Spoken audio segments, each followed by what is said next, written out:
إبراهيم وعلى آل إبراهيم في العالمين إنك حميد مجيد. قال الله تبارك وتعالى في كلامه المجيد: أعوذ بالله من الشيطان الرجيم. بسم الله الرحمن الرحيم.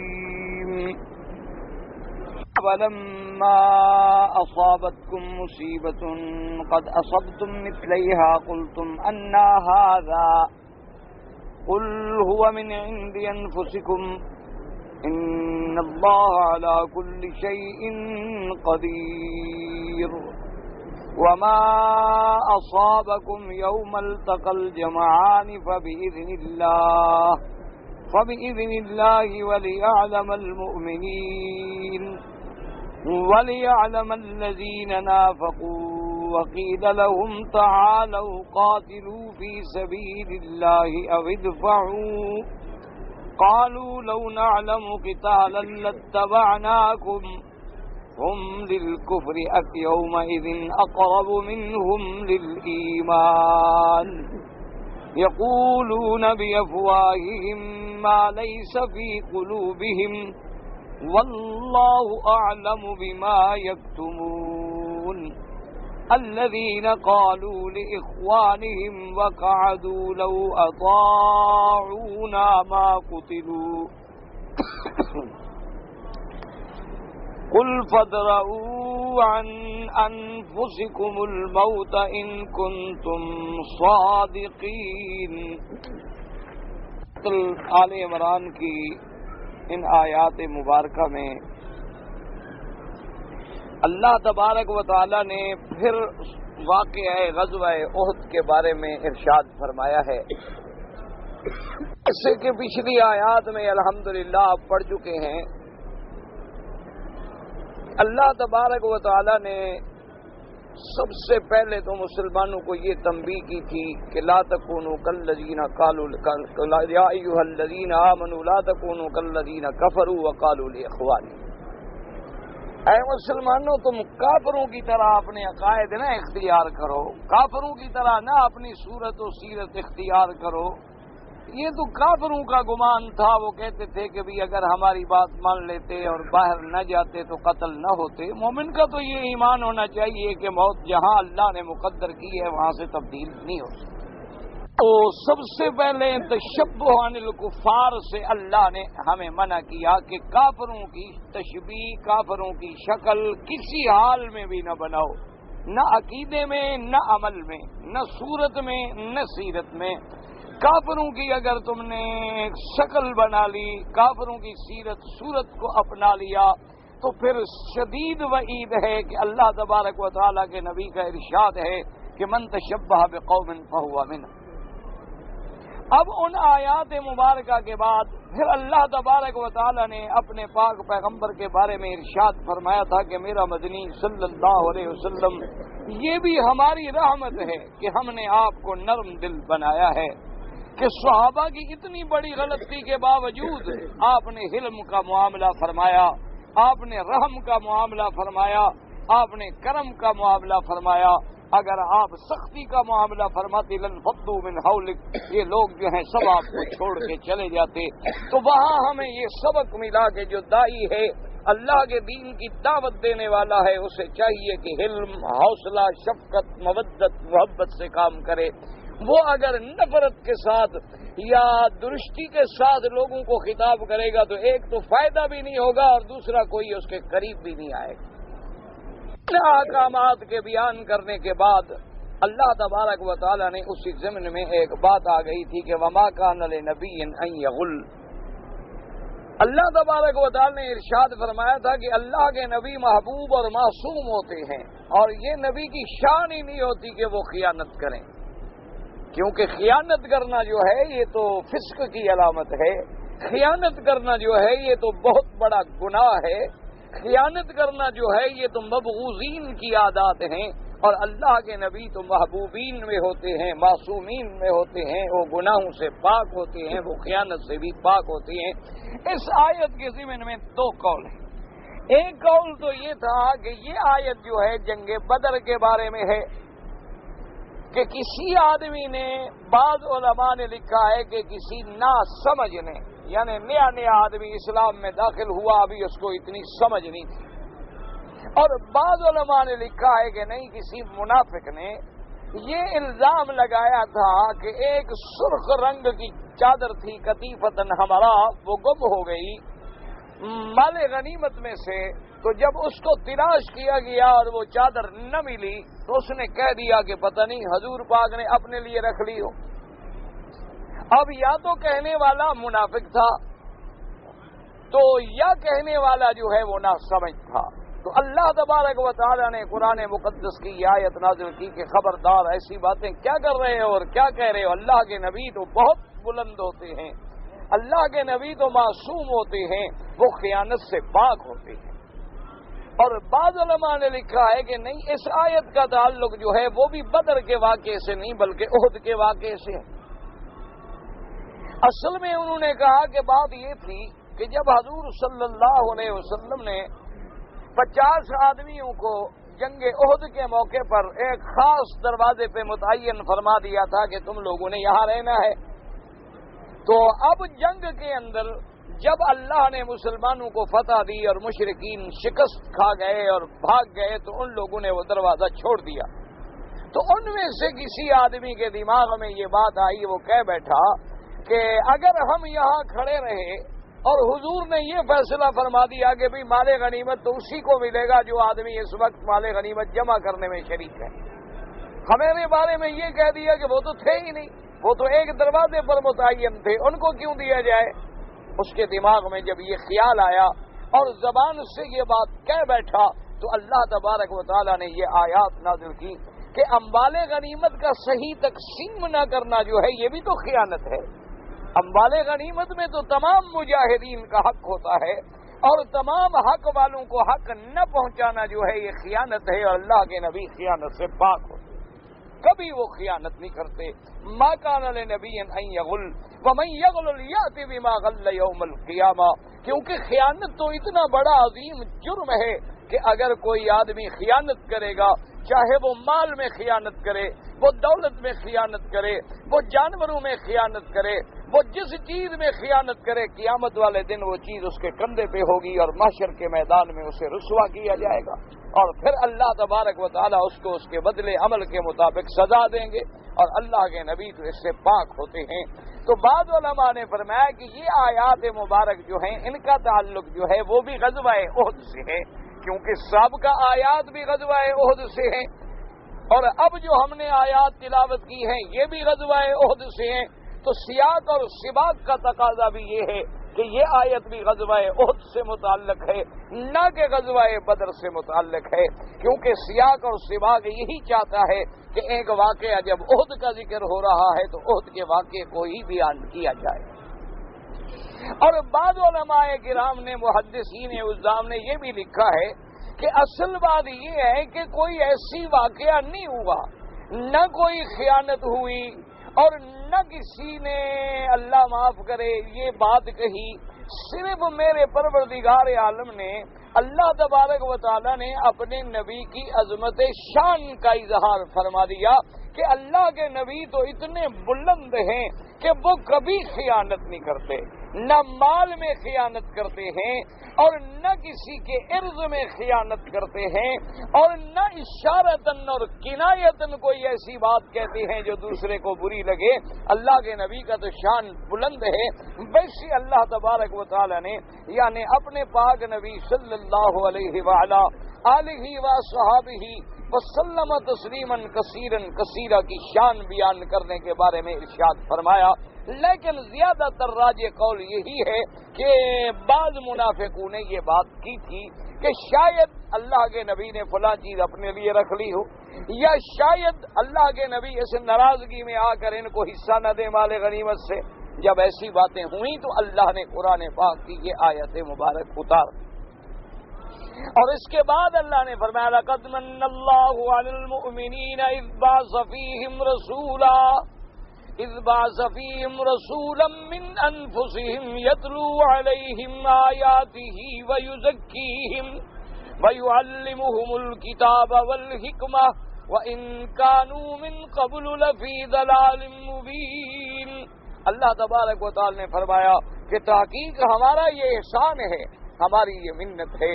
علماء کرام نے فرمایا ہے کہ اسی سے آپ اندازہ لگائیں شان محمد مصطفیٰ صلی اللہ علیہ وسلم۔ اللہ نے جتنی نعمتیں دی ہیں، آسمان و زمین پیدا کیے، اللہ تبارک و تعالیٰ نے شمس و قمر پیدا کیے، اللہ تبارک و تعالیٰ نے کواکب پیدا کیے، ملائکہ پیدا کیے، اللہ نے 1,24,000 نبی بھیجا، اللہ نے ہمیں انسانیت کے شرف سے نوازا، اللہ نے ہمیں عقول جیسی نعمتیں عطا کی، اللہ تبارک و تعالیٰ نے ہمیں علم دیا، رزق دیا، ہر نعمت دی، لیکن کسی پہ احسان نہیں جتلایا۔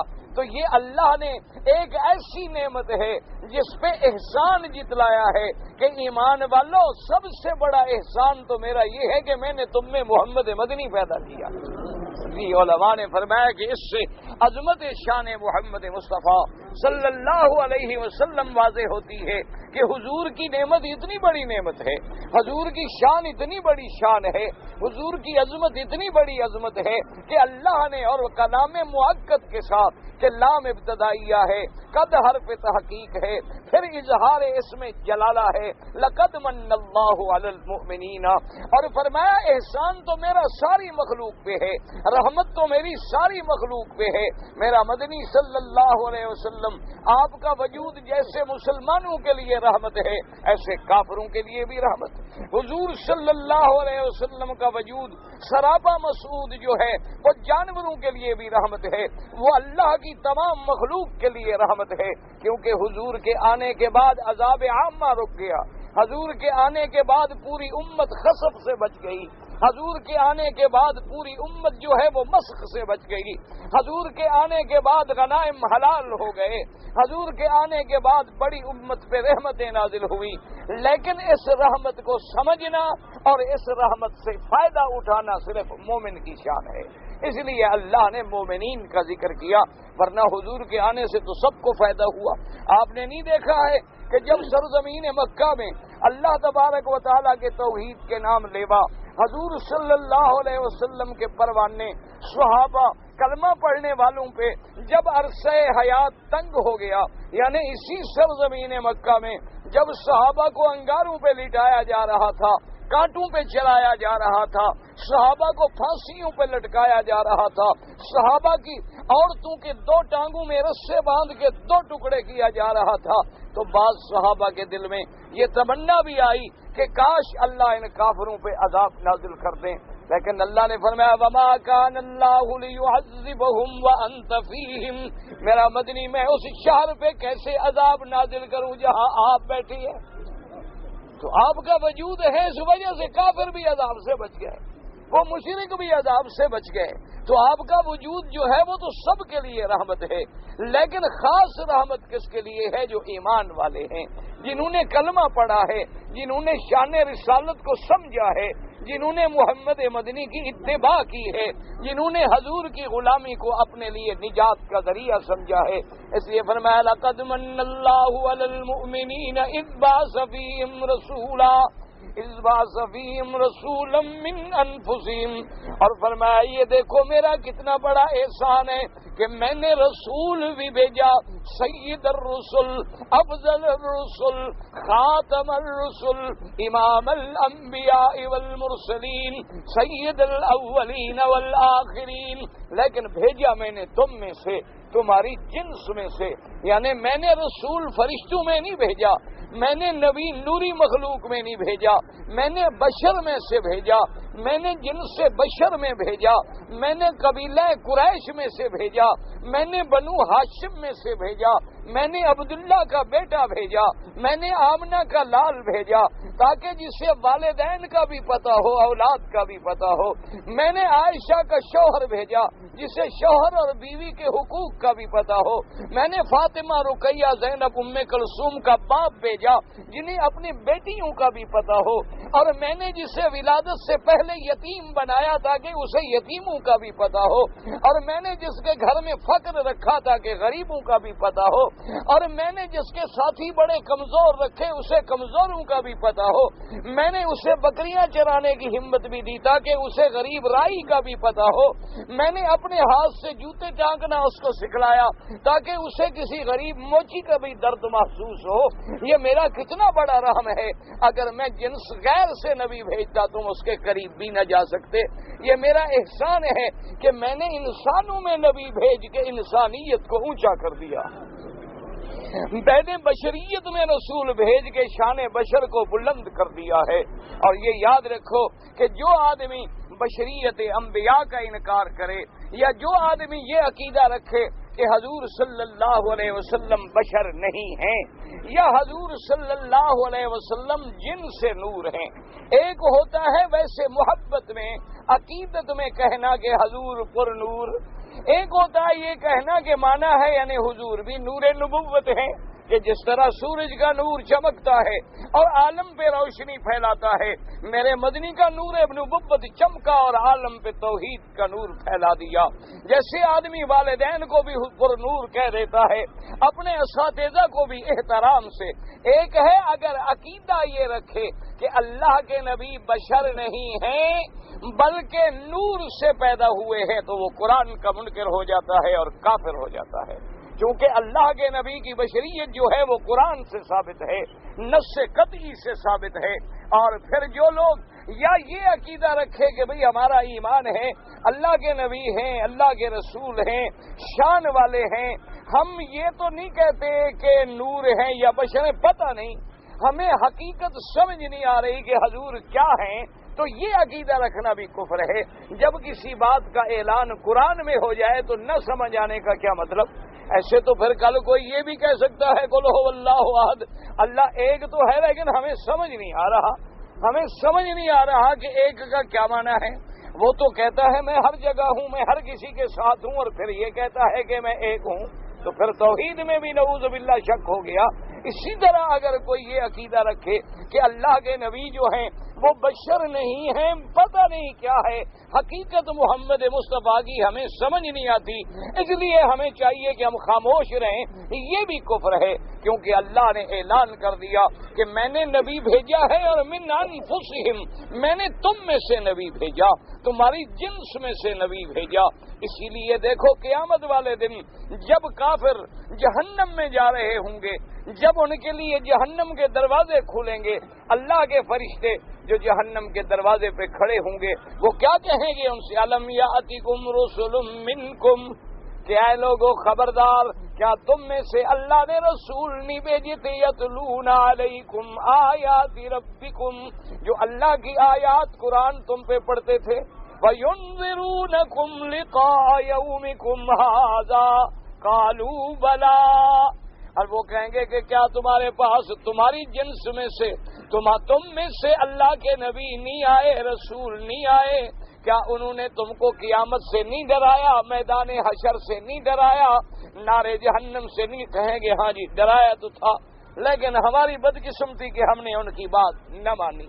اسی طرح قرآن دوسری جگہ کہتا ہے قل سبحان ربی هل كنت الا بشرا رسولا، اللہ نے فرمایا میرے مدنی اعلان کر دیں، کہہ دیں پاک ہے رب تیری ذات، میں تو ایک بشر ہوں، میں تو اللہ کا رسول ہوں۔ فرمایا اعلان کر دیں قل انما انا بشر مثلکم یوحى الی، کہ میں بشر ہوں اور تم جیسا بشر، جیسے تمہارے ماں باپ ہیں ایسے میرے ماں باپ ہیں، جیسے تم پیدا ہوئے ایسے ہم پیدا ہوئے، جیسے تم پہ موت آئے گی ایسے نبیوں پہ موت آئے گی، جیسے تمہیں تکلیف ہوتی ہے ایسے انبیاء کو تکلیف ہوتی ہے، جیسے جنگ میں تمہیں فتح ہوتی ہے میرے مدنی کو بدر میں فتح ہوئی، جیسے تمہیں شکست ہوتی ہے احد میں شکست ہوئی۔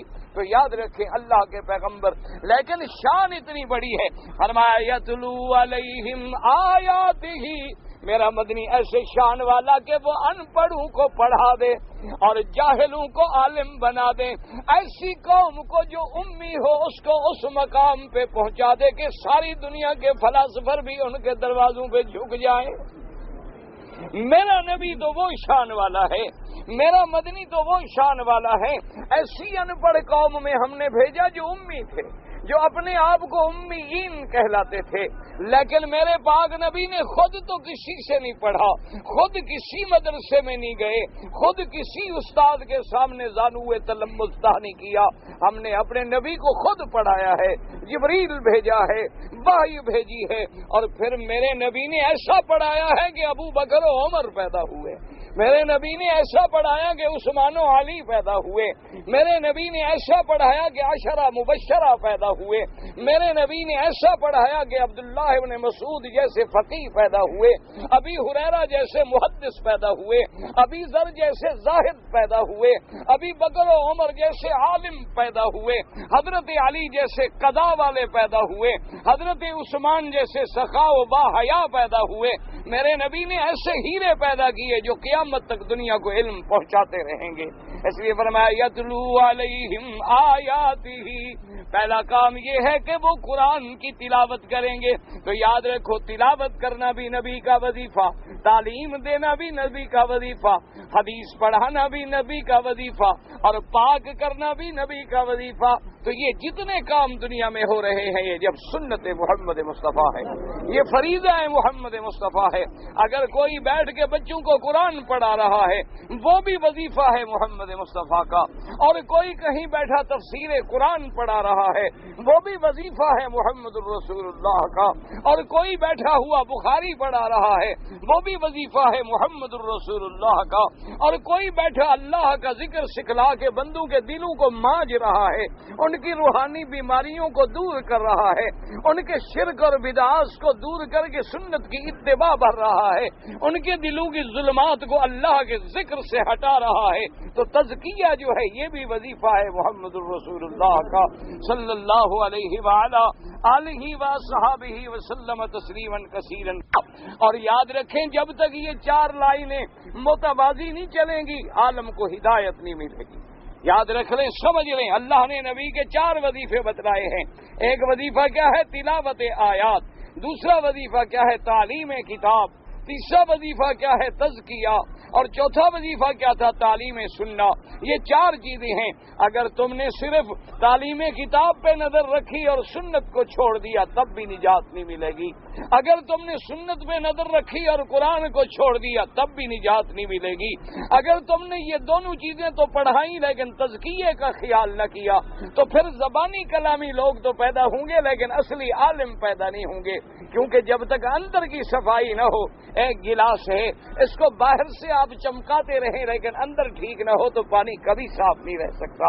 اس لیے سب سے بڑی بات یہ ہوتی ہے کہ آدمیوں کا، اسی لیے آپ نے دیکھا کہ میرے پاک نبی کے پاک صحابہ کے بارے میں اللہ نے کیا فرمایا؟ فرمایا میرا مدنی میں تیری جماعت سے راضی ہو گیا، فعلم ما فی قلوبہم، چونکہ ہم جان گئے جو کچھ ان کے دلوں میں ہے، اور پھر میرا مدنی ان کے دلوں کو تو ہم نے خود مانج دیا۔ اولئک الذین امتحن اللہ قلوبہم للتقوی، تیرے صحابہ کے دلوں کو ہم نے خود مانج دیا ہے، ہم نے ان کو خود خالص کر دیا ہے تقوی کے لیے۔ وَأَلْزَمَهُمْ كَلِمَةَ التَّقْوَى وَكَانُوا أَحَقَّ بِهَا وَأَهْلَهَا۔ تو ہمیشہ یاد رکھیں کہ یہ متوازی خطوط ہیں، اس لیے جب تک ان کی پوری اتباع نہیں کرو گے، ایک لائن اگر کٹ گئی تو کام رک جائے گا، دو لائنیں کٹ گئی تو آدھا کام ختم ہو جائے گا، تین لائنیں کٹ گئی تو تین حصے کام ختم ہو جائے گا۔ اس لیے ہمیشہ یاد رکھیں قرآن نے ہمیں کیا سبق دیا ہے؟ اہدنا الصراط المستقیم صراط الذین انعمت علیہم غیر المغضوب علیہم ولا الضالین۔ اللہ ہمیں صراط مستقیم نصیب فرما۔ لیکن صراط مستقیم کون سی؟ اتنی کافی تھی نا کہ سیدھا راستہ، لیکن فرمایا نہ ان لوگوں کا راستہ جن پہ تو نے انعام کیا ہے۔ تو اگر ہم کتاب اللہ سے کٹ گئے تب بھی صراط مستقیم پہ نہیں پہنچیں گے، اور اگر ہم اللہ والوں سے کٹ گئے تب بھی صراط مستقیم پہ نہیں پہنچیں گے۔ ہماری کامیابی کیا ہوگی کہ ایک جماعت ہماری تعلیم میں لگی ہو، ایک جماعت ہماری قرآن کی تفسیر میں لگی ہو، ایک جماعت ہماری تشریح حدیث میں لگی ہو، ایک جماعت ہماری فقہ میں لگی ہو، ایک جماعت ہماری سنت کی تشریحات میں لگی ہو، اور ایک جماعت ہماری تزکیے پہ لگی ہو، تاکہ ایک مانجنے والا، ایک پڑھانے والا، ایک سنانے والا، ایک سنوارنے والا، لیکن اللہ نے یہ ساری صفتیں میرے ایک نبی میں جمع فرما دی۔ اس لیے محمد مصطفیٰ صلی اللہ علیہ وسلم، اور اسی میں ذات یہ بات بھی یاد رکھیں، فرمایا وَإِن كَانُوا مِن قَبْلُ لَفِي ضَلَالٍ مُبِينٍ، اور تم میرے مدنی کے آنے سے پہلے کھلے اندھیروں میں پڑے تھے، تم تو اندھیروں میں پڑے تھے۔ تمہاری جاہلیت کی تو یہ حد تھی کہ تم نے کعبۃ اللہ میں 360 بت رکھ دیے۔ تمہاری جاہلیت کی تو یہ حد تھی کہ صفا پہ بھی بت تھا، مروہ پہ بھی بت تھا، چاہے زمزم پہ بھی بت تھا، کعبے کے ارد گرد بھی بت تھے، کعبے کے اندر بھی بت تھے، کعبے کی دیواروں پہ بھی ابراہیم و اسماعیل، عیسیٰ و مریم کی تصویریں تھیں۔ اللہ نے فرمایا تمہاری تو جاہلیت کا یہ عالم تھا، یہ تو تمہارے عقیدے کا حال تھا، اور تمہارے کریکٹر کا یہ عالم تھا۔ شراب کے تم رسیا تھے، لڑکیوں کو تم قتل کرتے تھے، زنا تمہاری گھٹی میں پڑا ہوا تھا، ڈاکے مار کے لوٹ کے کھانے کو تم بہادری اور فخر سمجھتے تھے، اور تمہارے عقل کا یہ عالم تھا کہ کعبے کا طواف کرتے تو کپڑے اتار کے ننگا کرتے تھے کہ ان کپڑوں میں ہم نے گناہ کیا ہے، کعبے میں کیسے پہنے۔ اللہ نے فرمایا تمہاری جہالت کا یہ عالم تھا۔ ایسا کم عقل انسان بھی کیوں نہیں کپڑے کہنے گے جی ان کپڑوں میں تو ہم نے گناہ کیا، تو وہی گندے کپڑے پہن کے خدا کے گھر میں کیسے؟ تو جن ہاتھوں نے گناہ کیا ان کو کیوں نہیں کاٹتے ہو؟ جن پاؤں نے گناہ کیا، جن اعضاء نے گناہ کیا، جس چمڑے نے گناہ کیا، جس جسم نے گناہ کیا، کپڑے نے زیادہ جرم کیا ہے۔ اصل جرم تو تمہارے اعضاء نے کہ ان کو کاٹ کے پھینک دو، پھر طواف کر کے دکھلاؤ ہمیں۔ تو کیا تھا؟ یہ جاہلیت تھی۔ اللہ نے فرمایا کہ ایسے جاہل جو گمراہیوں میں پڑے تھے، ہم نے اپنا محمد مصطفیٰ بھیجا، ہم نے اپنا خاتم الانبیاء بھیجا، ہم نے امام الانبیاء بھیجا، احمد مجتبیٰ بھیجا، اور اس نے ان بگڑے ہوں کو اس مقام پہ اونچا کر دیا کہ ساری دنیا پھر ان کے علوم سے استفادہ کر رہی ہے اور قیامت تک استفادہ کرتی رہے گی۔ آج بھی دنیا میں آپ دیکھ لیں، ہم اللہ کے گھر میں بیٹھ کے یہ بات پوری دیانتداری سے کہتے ہیں کہ بڑی سی بڑی قوم کو لے آؤ، وہ اپنی تہذیب میں، اپنے کسی نئی تحقیق میں، اپنی کسی نئی ایجادات میں سب سے پہلے محتاج ہے تو محمد کے غلاموں کی محتاج ہے، صلی اللہ علیہ وعلا آلہ واصحابہ وسلم تسلیما کثیرا کثیرا۔ اچھا، اور یہاں سے یہ بات بھی ہو گئی، یہ بات بھی سمجھ لیں، اللہ نے فرمایا کہ لوگوں غور کرو، جو نبی دوسروں کو پاک کرنے آئے، جو دوسروں کو خیانت سے امانت سکھانے آئے، وہ خود خیانت کر سکتا ہے؟ اس لیے پہلے آیا تھا نا، ما کان لنبی ان یغل ومن یغل یأت بما غل یوم القیامہ ثم توفی کل نفس بما کسبت وهم لا یظلمون هم درجات عند اللہ واللہ بصیر بما یعملون۔ اور پھر کیا ہے؟ لقد من اللہ علی المؤمنین اذ بعث فیہم رسولا۔ تو اب ان آیات کو جوڑ کے دیکھو کہ اللہ کے نبی پر خیانت کے بارے میں سوچ رہے ہو، جو نبی تمہیں پاک کرنے آیا ہے، جو مدنی تمہیں اخلاق سکھلانے آیا ہے، جس نبی نے چوروں کو لوگوں کا محافظ بنا دیا، جس نے بچیوں کے قاتلوں کو بچیوں کا محافظ بنا دیا، جس نے ڈاکوؤں کو، لوٹنے والوں کو ایمان کا مینار بنا دیا، اس نبی کے بارے میں سوچتے ہو کہ شاید مال غنیمت کی تقسیم میں خدا نہ کرے کہ وہ کسی کو زیادہ دے دیں، کسی کو کم دے دیں، یا کوئی چیز اپنے لیے رکھ لے؟ یہ خیال کیوں آیا؟ میرا مدنی ان چیزوں سے پاک ہے۔ اور یہ بھی یاد رکھیں، جیسے میں نے کل بھی عرض کیا تھا، غلول بھی کہتے ہیں خیانت کو، اور خیانت بھی کہتے ہیں خیانت کو، لیکن غلول اس خیانت کو کہتے ہیں جو مال غنیمت میں کی جائے۔ جو ایک خیانت ہے کہ آپ نے میرے پاس یہ رومال امانت رکھا، میں خیانت کھا گیا، اللہ معاف کرے۔ ایک ہے کہ مال غنیمت میں تو سارے مجاہدین کا حصہ ہے نا، اگر خدا نہ خواستہ اس سے خیانت کرو گے تو پھر قیامت میں کیسے ادا کرو گے؟ اسی لیے علماء نے لکھا ہے کہ مال غنیمت ہے یا مال وقف ہے یا مسجد کا چندہ ہے یا مدرسے کا چندہ ہے یا رباط کا چندہ ہے یا کسی ہسپتال کا چندہ ہے، اس میں جو خیانت ہے وہ بھی غلول ہے کہ اس میں بھی لاکھوں انسانوں کا حق ہے، تم کس کس کو ادا کرو گے؟ تو اس لیے سب سے پہلے تو ایسی چیزوں سے بچا کریں، ایسی چیزوں سے بالکل دور رکھا کریں اپنے آپ کو، جیسے کہ یہاں عرب میں عام طور پر ہمارے بھائی لوگ دم کے پیسے لے لیتے ہیں، اسی طرح لوگوں سے حج بدل کے پیسے لے لیتے ہیں، عمرہ بدل کے پیسے لے لیتے ہیں، اور زمزم بھر کے پہنچانے کے پیسے لے لیتے ہیں۔ ان سب چیزوں سے اپنے آپ کو دور رکھو، پتہ نہیں خدا نہ کرے کوئی ڈھیلا پیسہ بچ جائے تو قیامت میں کس کس کو ادا کرو گے؟ اللہ تبارک و تعالی اپنے خزانے غیب سے، اس کے پاس اور بھی تو رزق کے خزانے ہیں، کوئی یہی راستہ تو دنیا میں باقی نہیں رہ گیا۔ اللہ کے خزائن السماوات والارض میں کوئی کمی تو نہیں ہے، کوئی ساری دنیا یہی کام تو نہیں کر رہی، اللہ ان کو بھی تو دے رہا ہے جن کا عقل بھی کوئی نہیں۔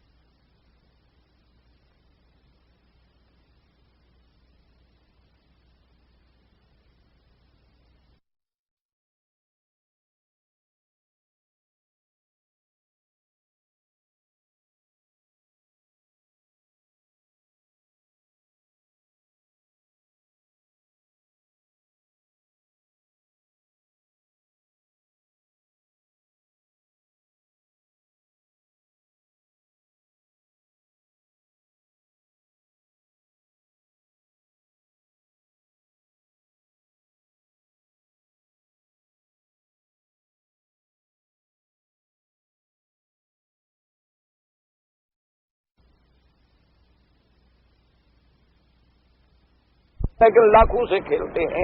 ایسے لوگ بھی ہیں جن کو ٹیلی فون پکڑنا نہیں آتا، کروڑوں کے سودے کر رہے ہیں۔ ایسے لوگ بھی ہیں جو ماشاءاللہ پی ایچ ڈی ہے، نوکریاں نہیں ملتی۔ تو یہ اللہ کا ایک نظام ہے، بندے کو چاہیے کہ اس پہ راضی رہے۔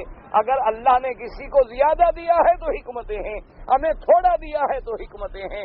اسی لیے شیخ سعدی رحمت اللہ علیہ فرماتے تھے کہ شکر کرو کہ چیونٹیوں کو پر نہیں ملے۔ شیخ سعدی نے بڑی عجیب ایک مثال دی ہے، اس نے کہا یہ بھی شکر کرو کہ یہ چیونٹیاں ہیں نا، کبیلیاں، کیڑیاں، چیونٹیاں، انہوں نے کہا شکر کرو ان کو اللہ نے پر نہیں، ان کو پر ملتے تو چڑیا کا کوئی ایک بچہ بھی نہ رکھتی ہے، سب کو کھا جاتی ہیں، اڑ کے جا کے درختوں سے اٹھا کے کھا جاتی ہے۔ تو اللہ نے جنہیں غریب رکھا یہ بھی حکمت ہے، پتہ نہیں ہمیں کچھ مل جاتا تو ہم کیا کرتے ہیں۔ یہ بھی اللہ تبارک و تعالیٰ کی حکمتیں ہیں، کسی کو دیا ہے، کسی کو نہیں دیا ہے، کسی کو اونچا کیا ہے، کسی کو چھوٹا کیا ہے، اور پھر نظام عالم اسی طرح چلتا ہے۔ اگر ساری دنیا امیر ہو جائے تو جھاڑو کون دے گا؟ ساری دنیا امیر ہو جائے تو تیرے محل کون بنائے گا؟ ساری دنیا امیر ہو جائے تو غریبوں والے کام کون کرے گا؟ اللہ نے ہمیں ایک دوسرے کا محتاج کر دیا ہے۔ امیر کے پاس دولت ہے، تمہیں دولت کی ضرورت ہے، اسے تیری محنت کی ضرورت ہے، وہ تیرا محتاج ہے، تو اس کا محتاج ہے، تاکہ ایک دوسرے سے جڑے رہو اور ہر وقت یہ سمجھو کہ ہم سب خدا کے محتاج ہیں۔ واللہ الغنی وانتم الفقراء۔ تو اللہ نے اس کے بعد اب جناب پھر واقعہ احد آ گیا، ان آیات مبارک میں پھر قصہ احد کو لوٹا ہے، کیونکہ احد کا معاملہ بڑا عظیم تھا۔ وَلَمَّا أَصَابَتْكُم مُّصِيبَةٌ قَدْ أَصَبْتُم مِّثْلَيْهَا قُلْتُمْ أَنَّىٰ هَٰذَا قُلْ هُوَ مِنْ عِندِ أَنفُسِكُمْ إِنَّ اللَّهَ عَلَىٰ كُلِّ شَيْءٍ قَدِيرٌ۔ أَوَلَمَّا أَصَابَتْكُم مُّصِيبَةٌ، کہ جب تم کو پہنچی مصیبت، یعنی جنگ احد کی شکست، 70 صحابہ شہید ہوئے، تو اب تم گھبرا، قد اصبتم مثلیہا، تم بھی تو دشمنوں کو اس سے دگنی مصیبت پہنچا چکے ہو، تو تم کیوں گھبرا رہے ہو؟ آج تمہارے 70 شہید ہو گئے تو گھبرا گئے؟ تم نے جو دشمنوں کا 70 مار دیا تھا بدر میں اور 70 قید کر دیا تھا، وہاں تو ڈبل معاملہ تھا نا، قیدی بھی تو ایک قسم کا قتل ہے، وہ تو تم نے چھوڑ دیا، مار دیتے تو کیا کر سکتے تھے وہ؟ تو تب تم نے ان کا 140 مارا، تو اس وقت تو تمہیں یاد نہیں رہا، اب تمہیں تکلیف پہنچی تو گھبرا اٹھے ہو۔ یہ مصیبت تمہیں پہنچی ہے، تمہارے دشمنوں کو تو اس سے دو چند پہنچی ہے۔ اچھا، بعض علماء نے فرمایا کہ نہیں، اولما اصابتکم مصیبت قد اصبتم مثلیہا، ان نے کہا معنی یہ ہے کہ اگر تمہیں مصیبت پہنچی ہے تو ابتدائے عہد میں، ابتدائے جنگ میں تم سے بھی تو دو گنا کافروں کو مصیبت پہنچی ہے۔ ان کے کتنے مارے گئے ہیں؟ تم صرف اپنے گن رہے، ان کے نہیں گن رہے، ان کے بھی تو مارے گئے، وہ بھی تو تم نے گاجر مولی کی طرح کاٹ کے رکھ دیے، وہ بھی تو عورتوں کو لے کے پہاڑوں پہ بھاگ رہے تھے، تو تم پہ مصیبت آئی تو ان سے تو بننا تمہارے دشمنوں پہ مصیبت آئی۔ اچھا، اب جناب جب پریشان ہو، قل تم انا ھذا، کہ ہم پر یہ مصیبت کہاں سے آئی، کیسے آئی؟ یاد رکھو یہ اعتراض نہیں، یہ اعتراض تو اللہ کی تقدیر پہ کفر ہے، اور صحابہ کفر سے پاک ہیں۔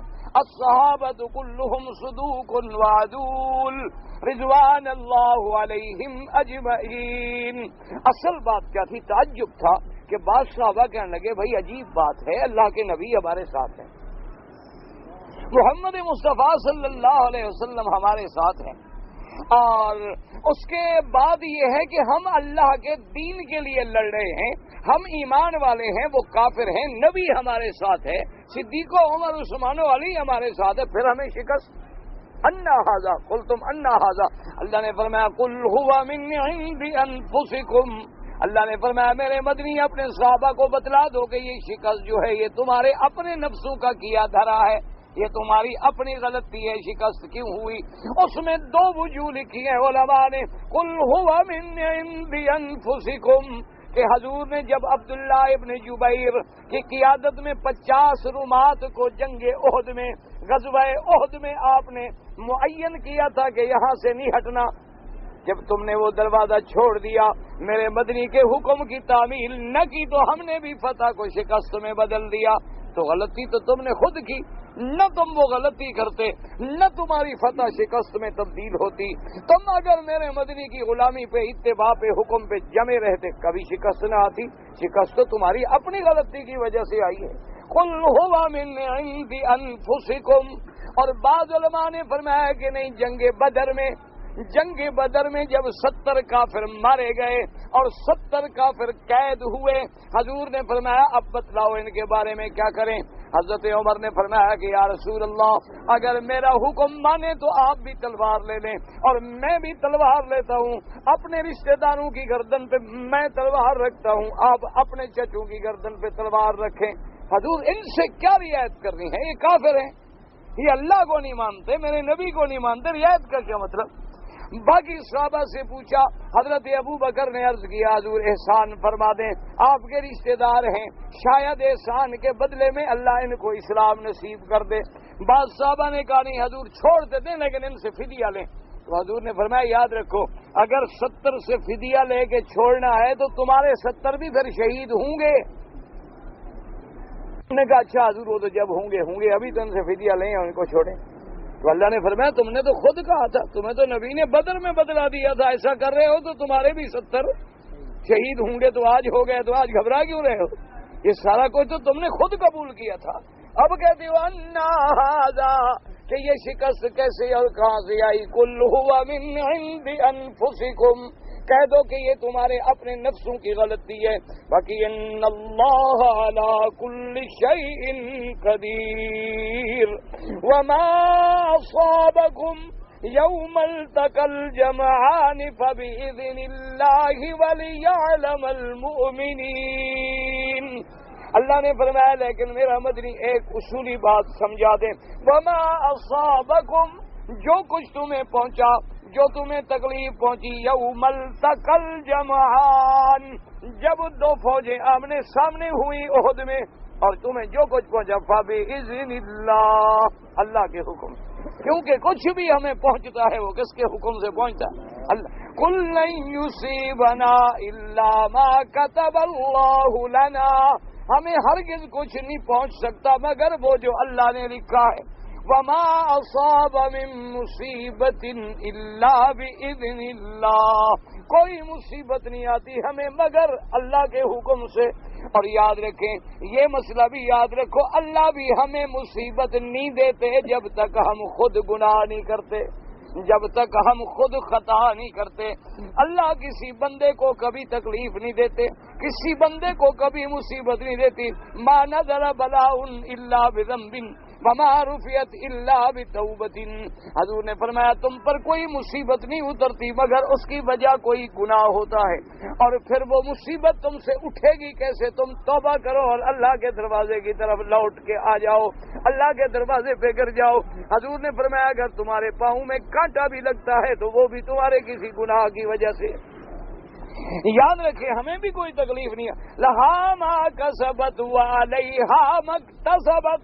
اللہ نے فرمایا تم سے پہلے بھی تو امتیں گزر چکی، تلک امت قد خلت لہا ما کسبت ولکم ما کسبتم ولا تسألون عما كانوا يعملون۔ اور جو ہمیں تکلیفیں پہنچی جب قیامت میں کہیں فبما کسبت ایدیکم، تمہارے اپنے ہاتھوں کا کمایا ہے، تمہارے اپنے ہاتھوں کا کیا دھرا ہے۔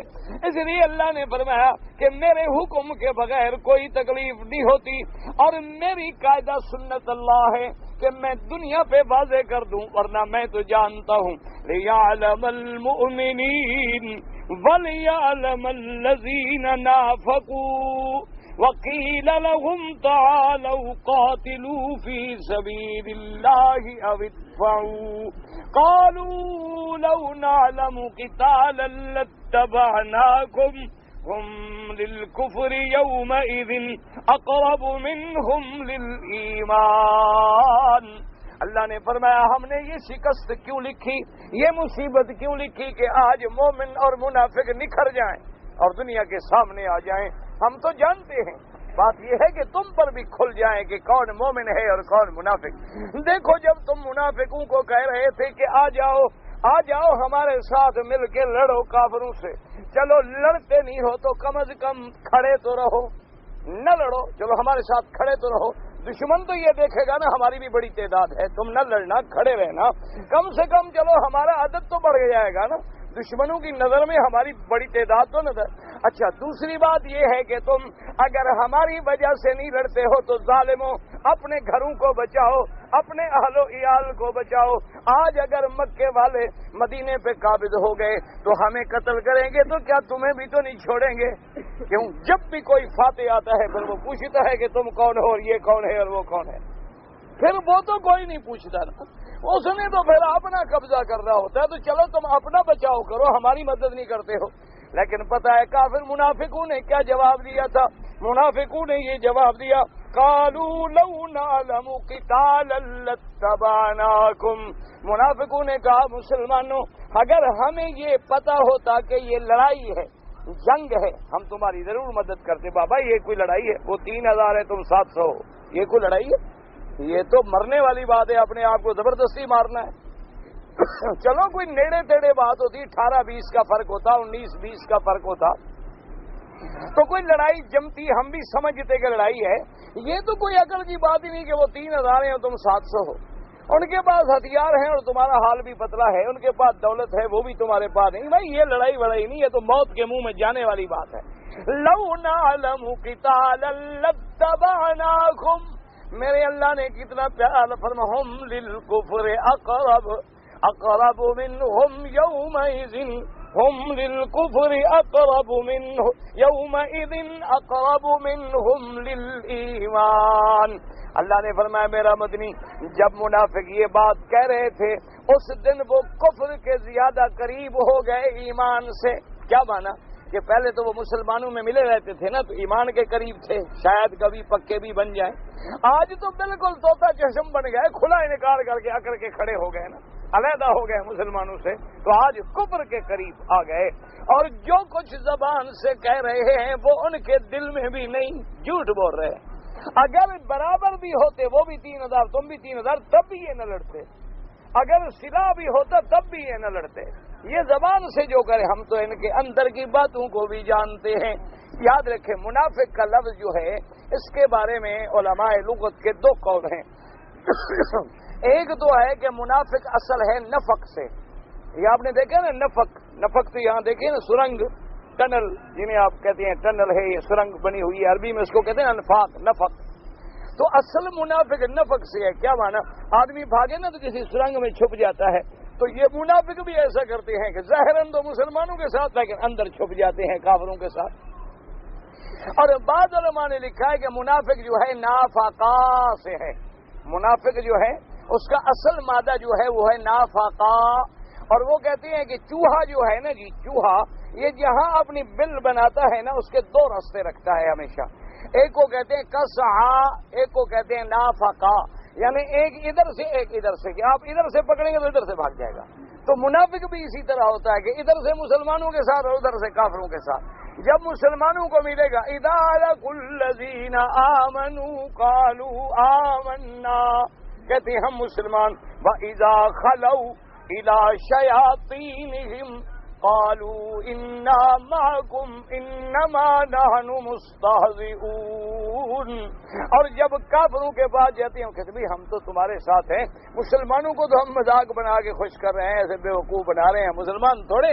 اسی طرح یاد رکھو وہ بھی عملی منافق ہے کہ تمہارے سامنے بیٹھے تھے کہ جی سبحان اللہ حاجی صاحب، استاد صاحب اور حضرت تو آپ اور سبحان اللہ، اور جب علیحدہ ہو گئے جی یہ تو بڑا خطرناک بے ایمان آدمی ہے، اس سے خیال رکھنا.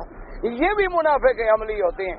اس لیے ہمیشہ منافق کو پہچاننے کا طریقہ کیا ہوتا ہے، اس کے دو منہ ہوتے ہیں، ظاہر کا اور ہوتا ہے اور باطن کا اور ہوتا ہے. سامنے ہو تو اور ہوتا ہے اور علیحدہ ہو تو اور ہوتا ہے.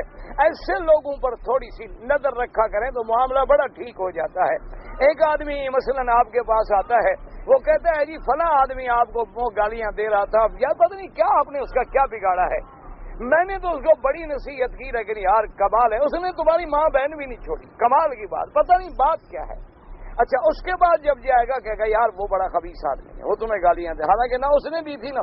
تو اس کا بڑا آسان علاج ہے کہ ان لوگوں کی بات سن کے جب وہ آدمی سامنے ہونا ایک دو کو کھڑا کر دو. اچھا بھی کیا کہا تھا آپ نے اس کے بارے میں؟ جب ایک دو دفعہ ایسے لوگوں کے چادر اتار دو گے نا ٹھیک ہو جائیں گے، پھر مجال ہے کہ دوسرے دن کسی کو بکواس کریں. ایسے لوگوں کو ایک دو دفعہ بالکل آمنے سامنے کر کے رسوا کر دو. یا جو آدمی کسی کی غیبت کرے فلاں تمہیں گالیاں دے رہا تھا، اس کو ظالم اس نے تو پتہ نہیں جو گالیاں دی میں نے نہیں سنی، تم تو مجھے منہ پہ دے رہے ہو، تم تو خود مجھے گالیاں سنا رہے ہو، تم جیسا ذلیل بھی کوئی ہے. اس نے تو جو گالیاں دی پتہ نہیں کہاں دی، وہ میں نے تو سنی نہیں، تمہاری تو میں سن رہا ہوں نا. تو ایسے لوگوں کو ہمیشہ قریب مت آنے دو، کیونکہ یہ منافق کا کردار ہے، یہ منافق عملی ہیں. فرمایا الذین قالوا لاخوانہم وقعدوا لو اطاعونا ما قتلوا. اللہ نے فرمایا یہ منافق کہتے ہیں اپنے بھائیوں کو، اپنے دوستوں کو کہ اگر وہ بیٹھ جاتے اور وہ باہر نہ جاتے، وہ جنگ میں نہ جاتے تو کبھی قتل نہ ہوتے، مارے نہ جاتے، اپنے گھر میں مزے کرتے. اللہ نے فرمایا میرا مدنی آپ ان کو چیلنج کریں، قل فادرؤوا عن انفسکم الموت ان کنتم صادقین. اللہ نے فرمایا اگر منافق ہو، اگر کافر ہو، تم سچے ہو کہ میدان جنگ میں جا کے آدمی مرتا ہے، گھر میں ہو تو نہیں مرے گا. اچھا تم تو گھر میں ہو نا، تم اپنی موت کو روک لو نہ مرو، دیکھو تم گھر میں مرتے ہو کہ نہیں مرتے ہو. اور اگر کسی کی موت ہم نے میدان جنگ میں لکھی ہے تو وہی مرے گا، اگر کسی کی موت ہم نے گھر میں لکھی ہے تو وہی مرے گا. اچھا اور کسی کی موت ہم نے دیکھی، حضرت خالد بن الولید رضی اللہ تعالی عنہ، سیف من سیوف اللہ، اللہ کی تلوار اور میرے مدنی کا کماندار حضرت خالد بن الولید جیسا بطل الاسلام، موت جب آئی تو اپنے بستر پہ یوں تڑپ رہے ہیں اور کہتی ہیں مولا تیری شان ہے، سر سے لے کر پاؤں تک میرے بدن کا 1 انچ حصہ بھی خالی نہیں جہاں مجھے زخم نہ آیا ہو. یعنی جنگوں میں حضرت خالد فرماتے تھے کہ میری شرم کا بھی خالی نہیں جہاں مجھے تیر یا تلوار یا نیزہ نہ لگا ہو. یعنی کوئی جگہ 1 انچ کے برابر بھی باقی نہیں رہی جہاں مجھے زخم نہیں آیا. لیکن آج میں بستر پہ مر رہا ہوں، مولا تو نے مجھے میدان جنگ میں شہادت کی موت نصیب نہ کی، یہ تیرا فیصلہ ہے. لیکن علماء نے لکھا ہے کہ یہ بھی اللہ کی حکمت تھی کہ خالد بن الولید، حضرت بخاری کہتے تھے کہ خالد بن الولید اللہ کی تلوار تھی، اللہ کی تلوار کافر نہیں توڑ سکتا تھا. اللہ کی تلوار کو کافر کیسے توڑے؟ اس کا لقب جب تھا سیف اللہ، تو اللہ نے کہا ہم تمہیں خود موت دیں گے، کافر تمہیں نہیں توڑ سکتے. اس لیے حکمت تھی اللہ کی کہ انہیں بھی موت جو ہے بستر پہ آئی. تو موت تو ایسی ہے، اس کا وقت مقرر ہے، وقت نہ آئے لوگ ٹینکوں کے نیچے سے بھی نکل آئے زندہ، حادثے ہوئے، گاڑیاں ریزہ ریزہ ہو گئی، اندر بندے پورے کے پورے سالم نکل آئے، ہوائی جہازوں میں گرے بچ گئے، اور گھر بیٹھے ہوئے کرسی پہ مر گئے۔ تو یہ موت سے بھاگ رہے ہو؟ تم کہتے ہو گھر بیٹھے رہتے موت نہ آتی، اچھا تم گھر بیٹھے رہو، دیکھتے ہیں تمہیں موت آتی ہے کہ نہیں آتی۔ تو اللہ تبارک و تعالیٰ نے اس میں بھی جنگ احد کے واقعات، مومنین کے لیے تسلی اور منافقوں کی فضیحت اور شکست آنے کے وجوہات سارے بیان کیے۔ اور اصل بات ہمیں کیا سمجھ آئی کہ اگر ہم صحیح معنی میں مومن ہیں، فرما بردار خدا، فرما بردار رسول، تو کبھی ہمیں شکست نہیں آ سکتی۔ ہمیں شکست کب آئے گی؟ جب ہم اللہ اور اللہ کے رسول کی فرما برداری میں کمی کریں گے۔ اللہ پاک ہمیں اطاعت نصیب کرے۔ بھائی کسی کوئی نذیر محمد ہے، اس بیچارے کے کو پاسپورٹ پیسے گر گئے، کسی کو ملے تو دے دے۔ حضور صلی اللہ علیہ وسلم حاضر ناظر ہیں۔ حاضر مانا موجود، ناظر مانا دیکھنے والے۔ یاد رکھو جو آدمی یہ عقیدہ رکھے کہ اب حضور حاضر ناظر ہیں وہ کافر ہے، کیونکہ حضور ہر جگہ موجود، ہر جگہ دیکھنے والے، کیا مانا؟ یہ صفت صرف میرے اللہ کی ہے کہ وہ علم معیت علمی کے ساتھ ہر جگہ ہیں۔ اگر نبی پاک ہر جگہ موجود ہیں تو پھر روزے میں بھی کتنے نبی، کتنے اشکال؟ اچھا بدن سے موجود ہیں یا روح سے؟ بدن سے ہیں تو تمہیں نظر کیوں نہیں آتے، ہمیں نظر کیوں نہیں آتے؟ اور روح سے ہیں تو روح لطیف چیز ہے، کوئی دیکھ سکتا ہی نہیں۔ لہذا جو یہ عقیدہ رکھے وہ کافر ہو جاتا ہے۔ اور اگر نبی ہر جگہ ہوتے پھر ہجرت کا کیا معنی؟ اگر ہر نبی ہر جگہ موجود تھے تو پھر معراج کا کیا معنی؟ اگر نبی ہر جگہ موجود ہے تو پھر عرفات مزدلفہ مینا میں حج پہ جانے کا کیا معنی؟ یعنی ساری شریعت ڈرامہ تھی۔ اللہ تبارک و تعالی ہدایت عطا فرمائے۔ علم غیب کے بارے میں عالم الغیب صرف اللہ ہے، اللہ کے سوا جو کسی غیر کو عالم الغیب سمجھے وہ کافر ہو جاتا ہے۔ اللہ چاہتے ہیں تو اپنے انبیاء کو علم غیب کھول دیتے ہیں، علم غیب خاصہ خدا ہے۔ سور پیدا ہونے سے پہلے تارے کی شکل میں تھے، لا حول ولا قوت، یہ اور بڑا کفر ہے۔ تارا کیا ہے میرے مدنی کے سامنے؟ تو تارے جہنم میں ڈالے جائیں گے، تم نے سنا بھی ہے؟ کیا کہہ رہے ہو؟ لوگوں نے ایسے بس اپنے عقل سے تعریفیں بنا رکھی ہیں۔ اول آخر کا کیا مطلب ہے کہ فیصلہ نبوت کا پہلے ہوا، بھیجے سب سے آخر میں گئے۔ اول کا معنی ہے جنت میں پہلے جائیں گے لیکن دنیا میں بعد میں آئے۔ عصر کی 4 سنتیں اگر ہم پڑھیں تو تیسری رکعت میں سبحانک اللہم پڑھیں تو کوئی حرج نہیں، نہ پڑھیں تو کوئی حرج نہیں۔ میری شادی کی رات اپنی بیوی سے ملاقات جب ہوئی تو مجھے بیوی نے کہا کہ آپ سے پہلے میری کسی اور مرد سے بھی ناجائز تعلقات رہے ہیں، تو اب میں کیا کروں، طلاق دوں یا اس کو رکھوں؟ مجھ سے پوچھنے کی کیا بات ہے؟ جو پوچھتے ہیں وہ طلاق دیتے ہیں، جو پوچھنے آتے ہیں نا ٹھنڈا کام ہے، بس گزارا کر رہے ہو، ٹھیک ہے گزارا کرو، وہ بھی توبہ کرے، اللہ اس کو بھی معاف کرے، تم بھی نہ، تم نے شادی سے پہلے کوئی گناہ نہیں کیا، اس کے گناہ پر تو تمہیں بڑا جوش آ رہا ہے، تم اپنی صفائی دے سکتے ہو؟ پہلے تم بھی قرآن اٹھاؤ گے، تم نے کوئی گناہ نہیں کیا۔ اگر تم پاک ہو تو پھر بیویاں بھی پاک ملیں گی، اور اگر ہم پہلے 100 چوہا کھا چکے ہیں تو وہ بھی 100 بلی کو مل چکی ہوں گی۔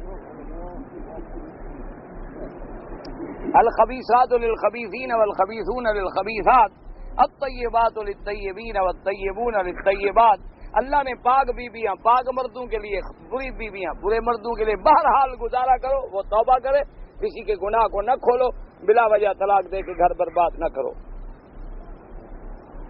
بھئی پاسپورٹ گم ہو گیا، اللہ کے بندے، تو میں کیا کر سکتا ہوں؟ اگر کسی کو ملے پیسے اور لوگ واپس کرتے ہیں ہے تو بڑا مشکل مسئلہ۔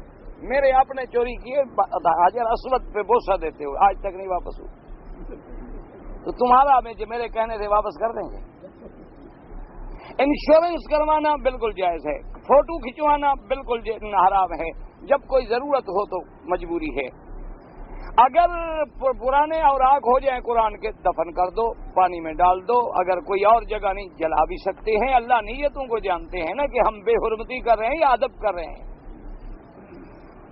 اگر ہم کبڈی کھیلیں یا کشتی کھیلیں کوئی حرج نہیں، بالکل جائز ہے، لیکن ننگے نہ ہو، یعنی ناف سے لے کر گھٹنے تک کپڑا ہو، پھر آپ کشتی کریں، کبڈی کھیلیں، دوڑ لگائیں، گھوڑ دوڑ کریں، تیرنا سیکھیں، کوئی منع نہیں اسلام میں، تیر اندازی سیکھیں، دوڑیں بھاگیں، ایسی کوئی چیز نہیں منع۔ ایک عالم ہے، ہم اس کا احترام کرتے تھے، اب اس نے داڑھی بھی مڈا دی ہے اور تاش بھی کھیلتا ہے، تو جب اس نے اپنا احترام خود ختم کر دیا تم کیوں کرو؟ اس نے تو اپنا احترام خود ختم کر دیا۔ یاد رکھو وہ عالم نہیں ہو سکتا جو سنت رسول کا مخالف ہو، وہ ظالم تو ہو سکتا ہے۔ میں نے طواف کا صفا مکمل کرنے کے بعد جمعہ کی نماز میں مشغول تھا، دوران تشہد مجھے معلوم ہوا کہ شاید پیشاب کا قطرہ نکل رہا ہے۔ نماز سے فارغ ہونے کے بعد باتھ روم گیا، جا کے پیشاب صاف کیا اور احرام کو بھی احتیاطاً صاف کیا، احرام اتار آیا تو کوئی غلطی نہیں، کچھ نہیں، ایسا کچھ بھی نہیں ہوتا، کوئی جرمانہ نہیں۔ لائف انشورنس کروانا ناجائز ہے، حرام ہے، جوا بھی ہے، سود بھی ہے۔ دیکھو نا، اگر آپ نے ایک قسط دی ہے 1 لاکھ اور انشورنس ہے 20 لاکھ کی اور تم مر گئے تو 1 لاکھ دے کے 20 لاکھ لے لیا، جوا بن گیا۔ اگر تم نے دی تھی 10 سال کے لیے، دیتے رہے واپسی پہ تمہیں سود ملے گا، سود ہو گیا۔ اس میں تو دونوں چیزیں ہیں، سود بھی ہے اور قمار بھی ہے، لہذا وہ حرام ہے۔ کہتے ہیں جی کہ اگر قرآن میں لوگ پڑھتے ہیں صدق اللہ العظیم، کسی حدیث مبارک میں تو میں نے نہیں پڑھا، لیکن مقصد اگر ان کا یہ ہوتا ہے کہ جو اللہ نے کہا وہ حق ہے، سچ ہے، تو کوئی ایسی بات بھی نہیں، لیکن کسی حدیث مبارک میں نے نہیں پڑھا۔ لواطت کا معنی ہوتا ہے، اللہ معاف کرے، کہ مرد کے ساتھ برائی کرے یا مرد بیوی کے ساتھ یعنی غیر وضع فطری فعل کرے، اس کو کہتے ہیں لواطت۔ یہ بہت بڑا گناہ ہے، لوط علیہ السلام کی قوم نے کیا تھا، اللہ نے عذاب دیا کہ آسمانوں پر اٹھا کے الٹ دیا اور اوپر سے پتھروں کی بارش کر دی۔ اللہ ہر مسلمان کو بچائے۔ اب میں نے ایک عمرہ کر لیا ہے، سر مڈوا دیا ہے، اب اگر دوسرا عمرہ کرنا چاہوں، پہلے تو مکے میں رہ کے طواف کرو، طواف زیادہ افضل ہے، طواف میں زیادہ ثواب ہے، اور جب تھوڑے تھوڑے بال نکل آئے تو پھر عمرہ بھی کر سکتے ہو۔ اگر نہ بھی ہوں تو اس طرح پھر بھی پھروانا پڑے گا، اللہ کو بالوں کی ضرورت نہیں، اللہ تو دیکھتے ہیں کہ بندے نے اپنا سر میرے دربار میں جھکا دیا ہے۔ حنفی مسلک میں بھی اگر کوئی آدمی 2 رکعت فجر کی نہیں پڑھ سکا تو سلام پھیرنے کے بعد پڑھ سکتا ہے، حنفی مسلک میں بھی جائز ہے، لیکن سورج نکلنے کے بعد پڑھے تو بھی ٹھیک ہے، کوئی ایسی بات نہیں۔ اگر کوئی آدمی محبت میں حضور کی جالی کو بوسہ دے تو یا قرآن کو بوسہ دے، محبت میں، یہی بدعت تو محبت سے شروع ہوتی ہے نا۔ یہ لوگ جو عرس کرتے ہیں تو وہ کوئی بغض سے کرتے ہیں، قبروں کو چومتے ہیں تو کوئی بغض سے چومتے ہیں، محبت سے، یہی محبت سے کام بنتا جاتا ہے نا، آگے آہستہ آہستہ آہستہ آہستہ نکل جاتا ہے۔ یہ محبت سے بوسہ دینا تمہیں سمجھ آیا؟ 1,24,000 صحابہ کو سمجھ نہیں آیا یا ان کو محبت نہیں تھی؟ جو چیز شریعت میں نہیں ہے وہ بدعت ہے۔ محبت کا کیا مطلب؟ تم محبت میں آج اگر اپنی بیوی کو ماں کہہ دو میں نے محبت میں کہا ہے، کیا خیال ہے؟ آپ تجربہ کر کے پھر فتویٰ پوچھیں مولوی سے۔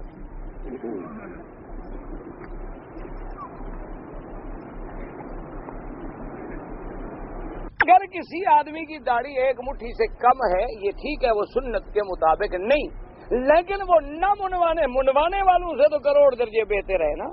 دیکھو نا، ایک آدمی مسجد ہی نہیں آتا، چلو ایک آدمی 2 دفعہ تو آ رہا ہے، 3 دفعہ نہیں آ رہا، تو نہ آنے والے سے تو بہتر ہے نا۔ راستے پہ چل تو پڑا ہے نا، منزل پہ بھی پہنچ جائے گا انشاءاللہ العزیز، وہ اس گناہ سے تو بچ جائے گا، لیکن سنت کا ثواب تب ملے گا جب 1 مشت کے برابر داڑھی ہو۔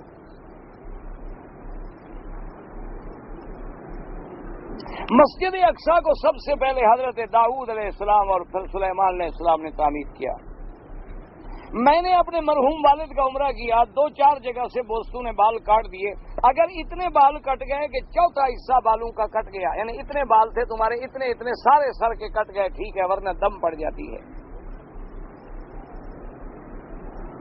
اگر ایک آدمی نماز کی دوسری رکعت میں شامل ہوا، امام کے ساتھ سلام پھیر دیا، لیکن پھر جلدی کھڑا ہو گیا، بات کوئی نہیں کی، رکعت پوری کر لی، ٹھیک ہو گئی نماز۔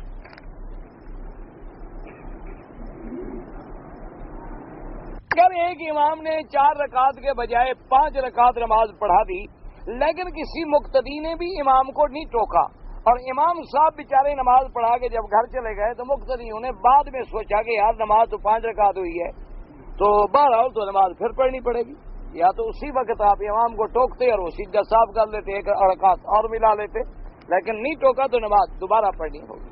اور امام صاحب کو بھی بتا دیں، وہ تو بھول گئے نا بیچارے، جب اتنے بندے تم بھول گئے ہو تو ایک آدمی کیا کرتا؟ میں نماز تو سارا پڑھتا ہوں لیکن سنت نہیں پڑھتا، تو بہت بڑا گناہ ہے۔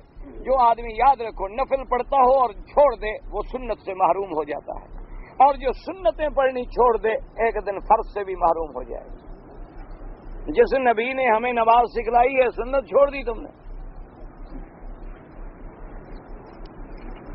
حضرت علی کی قبر مبارک کہاں ہے؟ کہتے ہیں نجف اشرف میں، اللہ عالم،